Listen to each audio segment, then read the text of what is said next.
Well, longtime Oregon Congressman Earl Blumenauer announced his retirement at the end of his term this year. The battle to replace him began in earnest. The 3rd Congressional District stretches from the east side of Portland to Hood River. It's one of the most heavily Democratic congressional districts in Oregon, with registered Democrats holding a 3-to-1 advantage. That would appear to make Portland physician Maxine Dexter the odds-on favorite to win the seat. But there is a Republican in the race, hoping to pull the upset. Joanna Harbour is a Willamette University Law School graduate, starting her own practice in her hometown of Estacado, where she lives now. Over the years, she's worked as an office manager and independent caregiver, and recently restarted her law practice in the area of estate planning. Joanna Harbour, welcome to Eye on Northwest Politics. Thank you for having me. Why run in a district where the odds are so much against you? Well, I think the people have the right to have a choice, and I'm there to give them a choice. Without it, I mean, it's just one-sided, and I'm there to give them an option, and so they can decide which one they think will represent them best. What's your #1 priority in that district? Fixing the economy. And how would you do that? Well, we need to work on lowering inflation, and one way to do that is working on government spending and lowering that, which is going to be a very tough project, but I'm ready to go in and start making the hard decisions. We need to balance our budget and start getting out of debt. Abortion is a wedge issue in races across the nation. What's your view on access to abortion? So I'm taking the stance that that is actually a state issue, and I'm running for a federal office, and that the states, and specifically the voters, I believe, in each state should decide that issue. And I don't think it should be forced on the states by the federal government. Are you pro-life? I am personally pro-life, yes.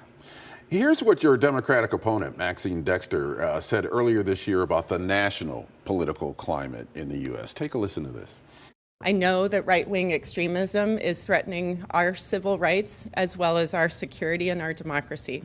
But that's why we must elect a proven leader, someone who has shown that they know how to listen, lead, and get things done.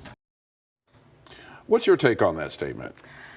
I think it's very dangerous when we start putting people in categories. What exactly did she mean by right-wing extremists? Does she mean all Republicans? Does she mean people like me? Does she mean the Republicans within her district, or conservative, meaning individuals who aren't even registered as Republican in her district? Who is she referring to? I think it's very dangerous when we start putting, especially our voters and our citizens, into categories. We need to represent all of them, and we can't go in there and be biased towards any one group, and I think that's a dangerous precedent. What do you mean when you say Republicans like me, as opposed to right-wing Republicans? Well, that term is very subjective. It depends on what people mean. I think they may be referring to people who take it to an extreme and maybe advocate violence, which I don't. We have the right to peacefully assemble, and we all have that right no matter what we believe. And so that's my standpoint, but it's hard to answer that question without knowing what the person means, and I am not inside anyone's head to know exactly what they mean by that. I am a Republican, and I'm very open and honest with what I believe and what my stances are, but I'm running to represent the people of the district and go back there and represent them as best as I can. And I think when we start putting people in boxes and demonizing others, we create problems. Oregon has been voting by mail for more than 20 years now with few problems. However, we did find out recently that more than 1,000 non-citizens were registered to vote, and 9 of them actually voted. Are you concerned about election integrity? And if so, what should we do about it? I think we should always be concerned about election integrity, especially as technology changes and we use computer systems that can be hacked. We should always be making sure we're keeping it safe and secure, and that everyone who can legally vote gets the right to vote without it being infringed on, and that there's not people who can't vote voting. I know cleaning voter rolls is important, whether we are vote by mail or any other type of voting. And so cleaning up the voter rolls is probably a good place to start, and making sure people who shouldn't be registered aren't. Should there be some sort of pathway to citizenship, though, for people who are coming in through the border?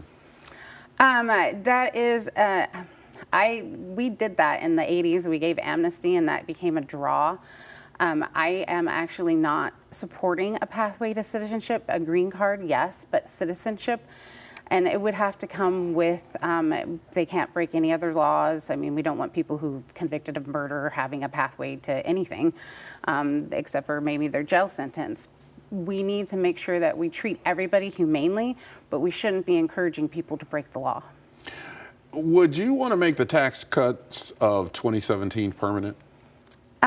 We need to look at making them permanent. I think there needs to be some tweaks and changes to some things because we're not in 2017 anymore. We need to work with the current economy and the current environment. But we need to make sure that what we're doing for tax cuts are benefiting the average American person or people who work paycheck to paycheck. And we need to make sure it's benefiting everybody and not just the select few. You also have stated that you would like to repeal and replace Obamacare. With what?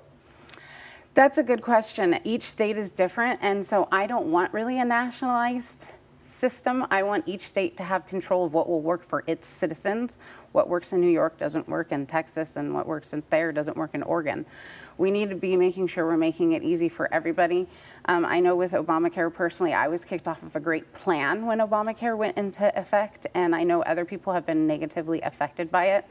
And we need something that will work so everyone can have their insurance they want and the doctors they want and not have to go through situations where I did, where I was kicked off of a plan in the middle of a potential cancer scare. I ended up not having cancer, but I didn't know that at the time I was kicked off my insurance and had to wait for testing because of it. Joanna Harbour, thank you for being on Eye on Northwest Politics. All right, thank you so much for having me.